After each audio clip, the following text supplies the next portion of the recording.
Hello साथीहरु नमस्कार अनि फेरि पनि वेलकम छ मिस्टर विशाल स्पोर्ट्समा चाहिँ आज चाहिँ म तपाईहरुलाई भन्न गइरहेको छु एनपीएल को एउटा सूचना चाहिँ एनपीएल 2025 चाहिँ युट्युबमा नआउने भएपछि चाहिँ नेपाली समर्थकहरुमा चाहिँ एउटा के संख्या जागेको थियो कि अब चाहिँ हामीले कता हेर्ने लाइभ म्याचहरु चाहिँ भनेर घरमा बसेर चाहिँ कसरी हेर्न सकिन्छ भनेर त्यसको लागि चाहिँ एउटा क्यानले चाहिँ एउटा समाधान गरेको छ।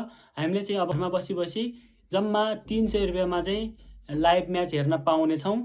ओटीटी प्लेटफर्मको मार्फत चाहिँ हामीले घरमा बसी चाहिँ जम्मा 300 रुपैयाँमा चाहिँ म्याच हेर्न पाउने छौं। ओटीटी प्लेटफर्मको मार्फत चाहिँ डिसम गो भन्ने एपमा चाहिँ हामीले हेर्न पाउने छौं।